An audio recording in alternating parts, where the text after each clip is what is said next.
Oh, it feels so good to be back, season 3.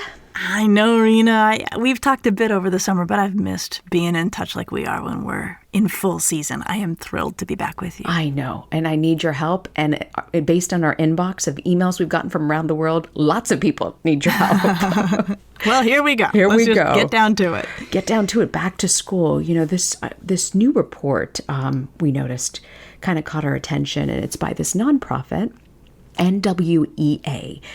And they're saying that the amount of learning loss during the pandemic will take 3 to 5 years for students in elementary and middle school to actually recover from all of that loss.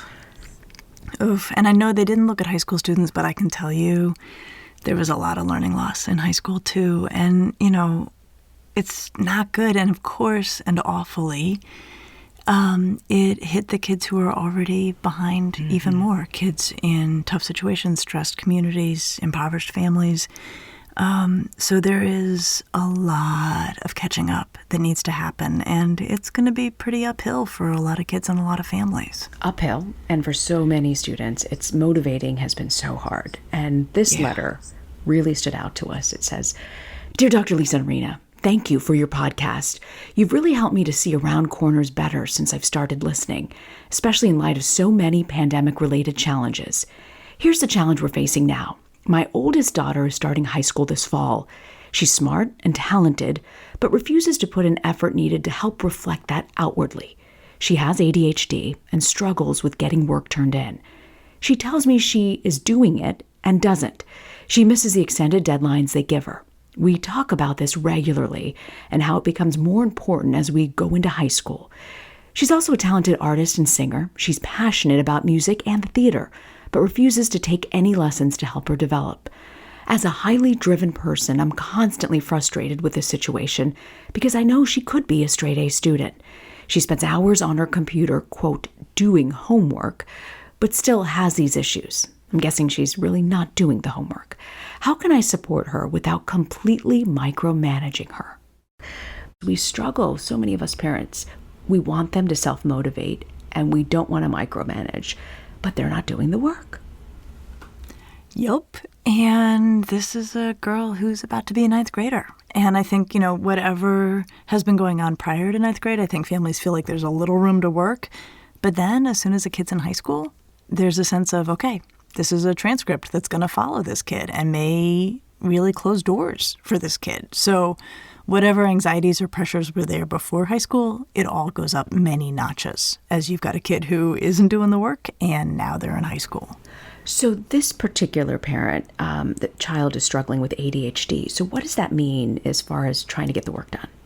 So ADHD, attention deficit hyperactivity disorder, is a diagnosis this child has, and it's a major player in this story. But I also hear the exact same story from kids who don't have ADHD, so we'll play it out both ways, because I think this is a very, broad and common scenario that this parent has brought forward. So for ADHD, and when I hear that that diagnosis is present, of course my first question is, what interventions are in place? What has been tried? What has already happened?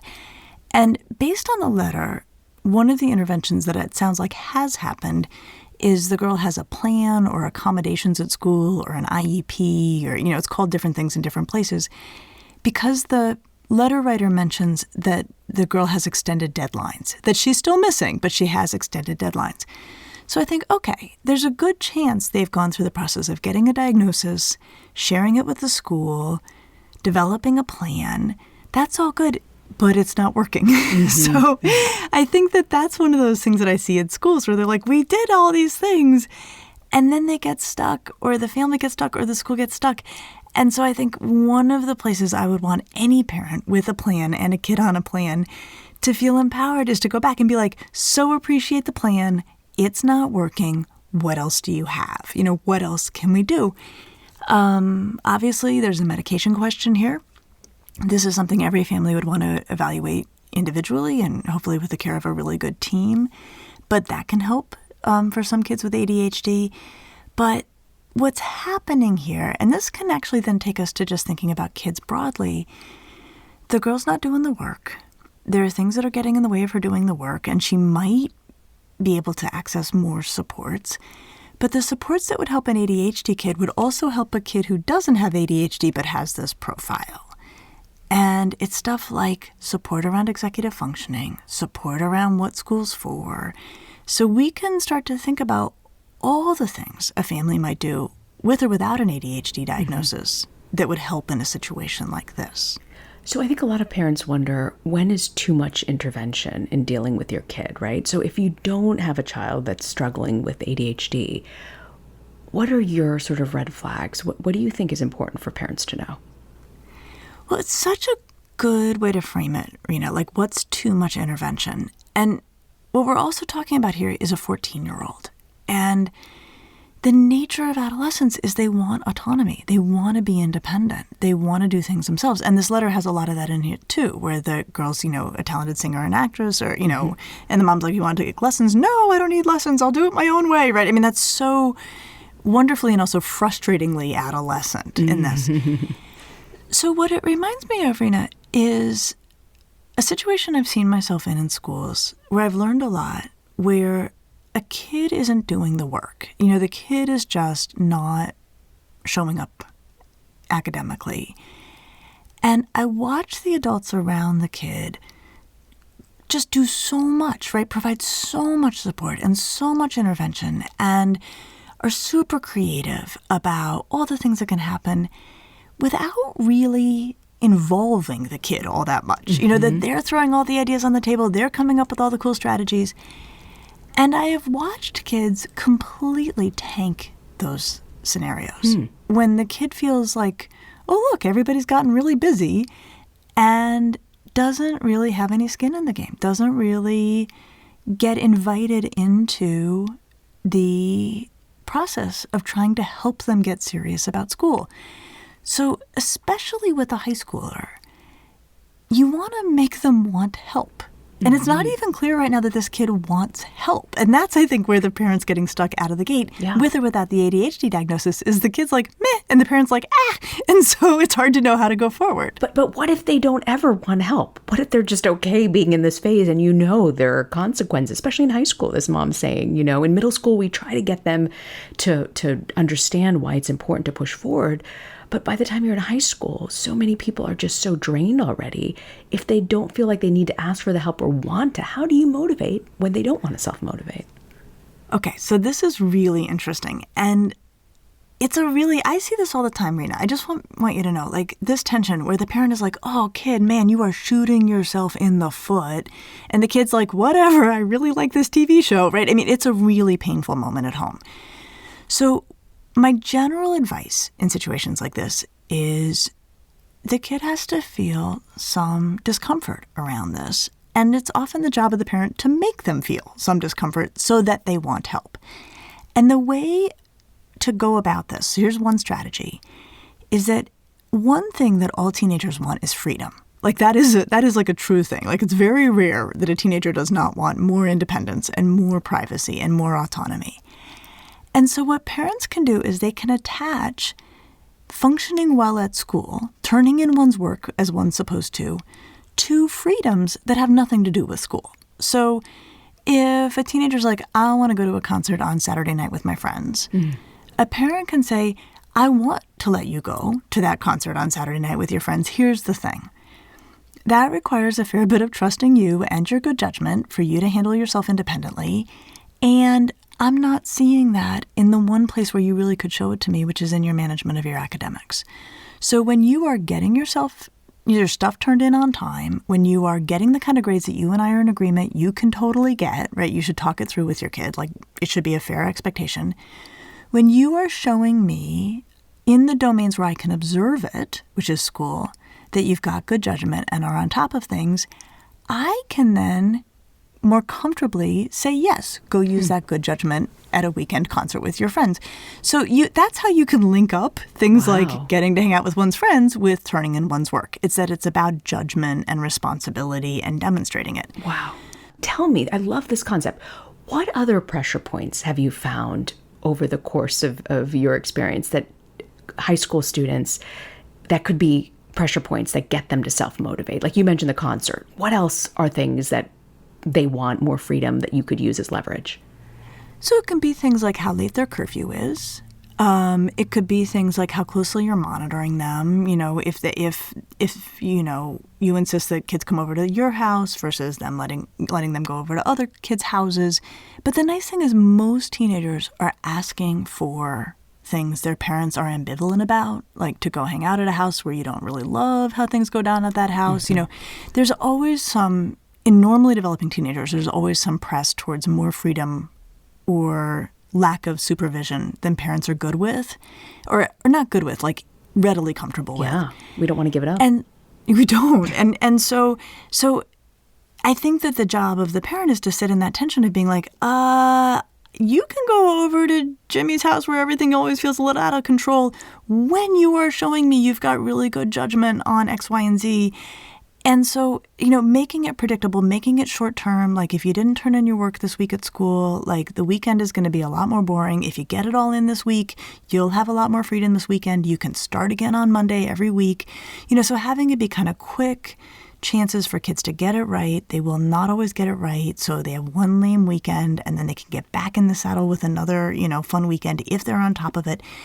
But what's really hard about this is the kid has to feel some downside to not doing the work. And what we're hearing about this child developmentally, and this is true for a lot of them, they're not yet at a place maturationally where they can connect not doing the work with ninth grade with having fewer options in 12th grade. Like, it's just too far away. And most kids do start to connect those dots somewhere in high school. And so this kind of, for lack of a better word, foot on the neck approach. Yeah, the pressure points. The pressure points, like making it painful for the kid to not do the work around things the kid really cares about. Usually you don't have to do it forever. Okay. Usually development kicks in and the kid is like, actually, I just saw, so-and-so's big sister went to this college and it looks like a really cool college. And you can say, great.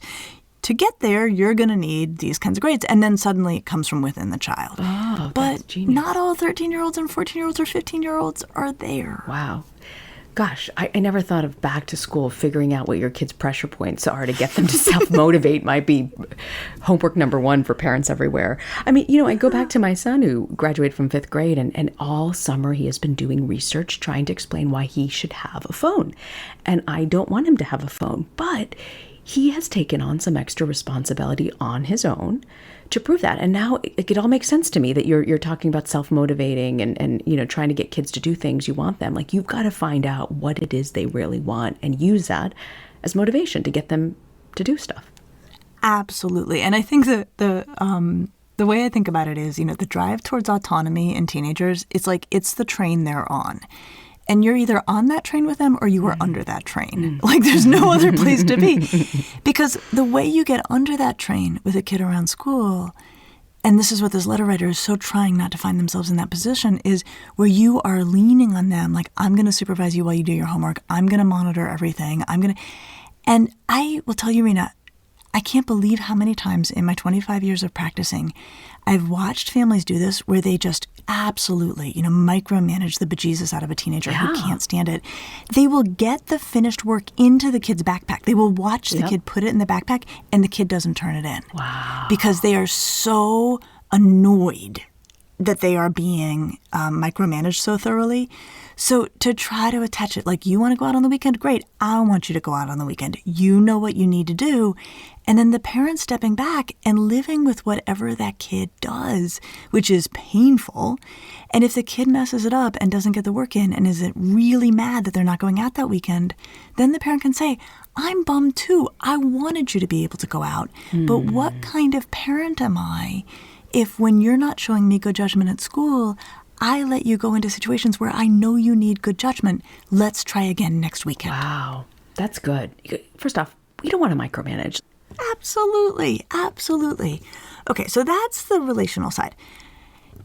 The other thing I think that's important is you could anticipate some of this. You could say to, a student who's about to start the school year, all right, what kind of grades do you think you can get? I think that's actually a very fair place to start. Like, is it fair of us to ask, that you get A's and B's, get agreement on that? And you usually can. And then say, okay, we're in agreement. You should have A's and B's or B's and C's, like whatever feels fair for that child. And then say, we're going to attach some meaning to this. Like you getting these grades or you getting your work turned in or whatever you use as the metric, that's going to be what dictates how much freedom you have on the weekends. Do you want our help with making sure you can get the work done? Because that has not been something that has come very easily to you. So asking that question, do you want our help, is essential. Because sometimes kids will be like, yes. And then you can say, great. Do you want to start doing your homework in the dining room so that you don't get so distracted like you do up in your bedroom? Or do you want me to sit next to you while you work? Or do you want to go to the library after school and we'll give you a ride and we'll pick you up from there? Like, do you want to partner with us in thinking about structural features that would make it easier for you to focus and get the work done so that you can go out on the weekends like you want to and like we want you to be able to? Why is that so important? Because to me, I'm like, I don't even need to ask that question. I know the answer to that question. You're a hot mess. I need to step in. But you're saying, wait, don't do that just yet. Ask them if they need the help. Or if they want the help. Like we know they need it. We know they need it. You're right. And I think that's what's really hard as a parent. And especially ninth grade is still pretty young where you're like, obviously you need the help. Yeah. I'm going to tell you how this works. Yeah. And then, of course, this fantastic letter writer is like, I'm really driven. I'm really organized, right? Which makes it that much harder because you're like, I totally know how to make this work for this kid. Like hello. So I'll tell you though, Reena, having been in those scenarios with a kid who is, I kind of call them sometimes like a black hole. Like they're doing nothing, but they're sucking in all the resources, but nothing's happening. Yeah. Having been in those meetings and watched adults just activate around that child, it's kind of amazing. And when I've watched it enough, I've learned to get all the other adults out of the meeting and say to the kid, do you want help? Do you want all this help that we're talking about? And no matter what the kid says back, it is a really valuable question to ask. And I've had kids be like, but why? Why is that question so valuable to ask? You know, we just intervene and pick it up and move forward. But you're saying you need to ask that question first. Why? Yeah, because I think sometimes I've had kids say like, I don't really care. Or it becomes clear the kid's depressed, right? Like they're like, whatever I do, it's not going to make a difference. So why do I care? Like all these things are not going to matter. Like, it doesn't always tell you exactly what to do next when you've asked this question, but it gets you into a conversation that you need to be in with a kid, because then they might also say, I do want the help, but I don't want my mom to be the one who's monitoring, right? I've had kids say that, like, or my dad, like he's so annoying the way he goes about it. So I've sometimes even brokered stuff with kids where they don't necessarily talk about school with one parent or the other, or there's an advisor at school who stays on top of things and then communicates to the parents if stuff's falling apart, but the parents stay out of it. Mm-hmm. So sometimes kids will take the support, but they need to put some of their own conditions around it. And if we're talking high schoolers, you have to respect that. Yeah. You can't make a teenager do things. And that's what's so painful as a parent. But you got to work with that reality. So what if the kid is like, look, it's not going to make a difference. I don't care. Then what do you do?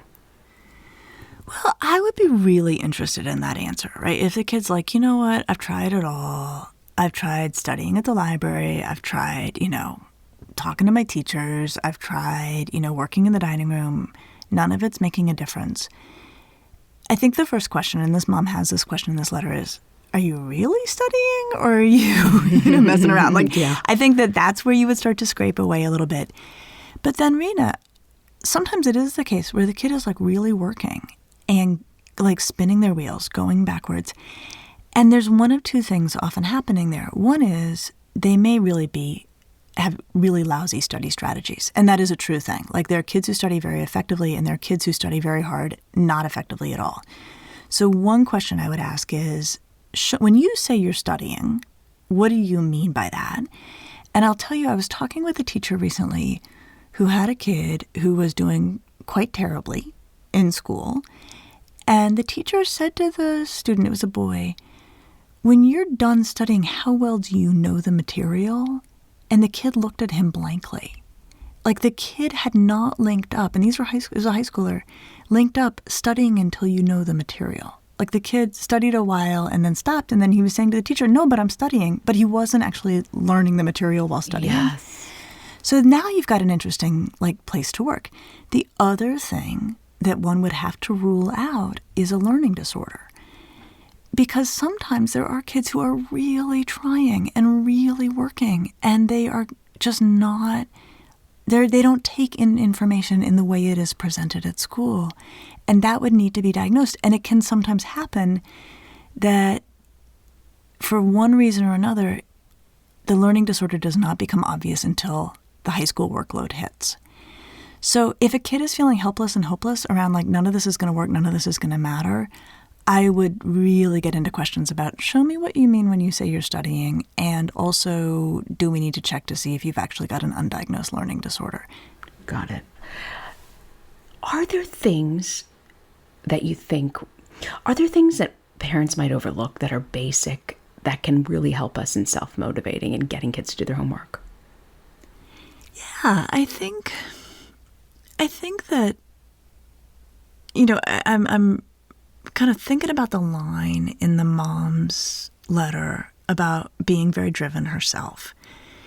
And I think what we have to remember is by the time we're adults, and maybe this is an adult who's always been driven, but it's a lot easier to get excited about work you like than it is about work that you're just assigned.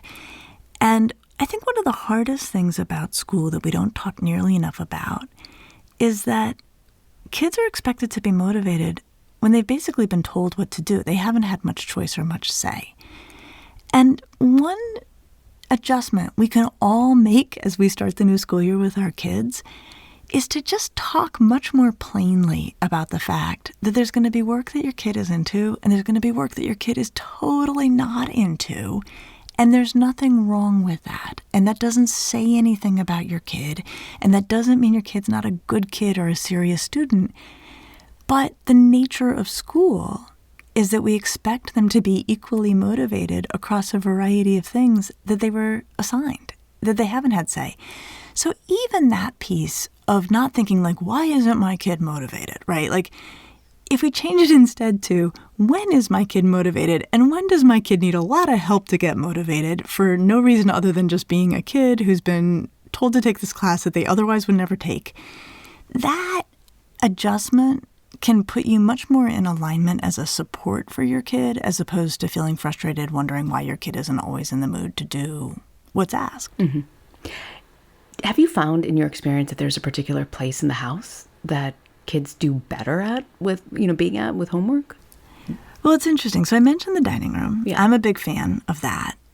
What I would say is a lot of families default, for when kids have their own rooms, when they have the luxury of having their own rooms, a lot of families default to the kid doing their work in their room. Right. I don't think that works nearly as well as people think it does. I mean, I think there are definitely some highly disciplined kids who are really good at getting to their desk and getting their stuff out and just getting down to business.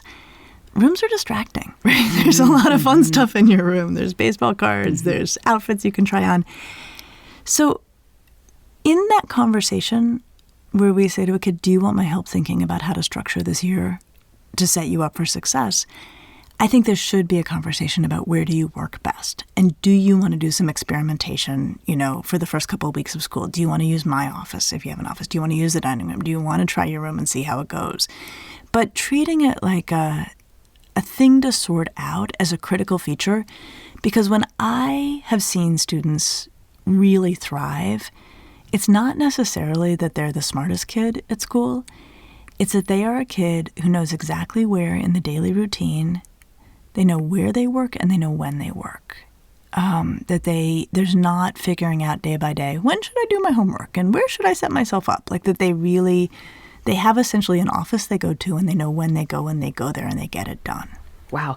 Lots of stuff here. I mean, the first thing is figuring out the pressure points, letting kids ask if they need help, asking them if they need help. Wow. Lots to unpack and think about that I hadn't thought about in kicking the school year off. It's a big one, Reena. And I think some of what we're going to face this year is going to be pandemic hangover. Mm-hmm. And some of it is that it's always been hard for kids to motivate at school. That it's not like prior to the pandemic, kids were like, yay, give me all the work. I love all my classes, right? Yeah. And so if there's anything we can draw from the pandemic is that we are actually talking much more bluntly and directly about how kids are not always into it or don't always want to do it, and they got to do it anyway. And so I think it's okay for us just to meet them right where they are and acknowledge that school is not everybody's cup of tea, but it is the path that they got to be on for a little while longer. So how do we help them, leave school with as many doors open as they absolutely can? That's good. So what do you have for us, Lisa, for Parenting to Go? Let's start this year treating motivation like the complicated thing it is. That sometimes we're in the mood, sometimes we're not in the mood to do the work, same for our kids. And talking openly with our kids about what helps them do work that they don't feel like doing. And really getting creative with them. Like, would it help them if you sat nearby? Would it help them if you set a timer and, they got up and walked around after every 20-minute module of work? Would it help them if after 20 minutes you brought the dog around and they rolled around on the floor with the dog for 5 minutes? Would it help them if they knew that they were going to have a snack after 20 minutes? I think we should in no way make kids feel like there's something less than in them as a student if they need all of these things. I think we should treat it as normal and expectable in the school year. Never thought of it that way, but this is just normal development and something that you've got to have a little bit more patience with, but talk through with your kid. Absolutely. And next week, we're going to talk about what do you do if your kid makes bad friends? How do you get them to rethink that relationship? I'll see you next week. See you next week.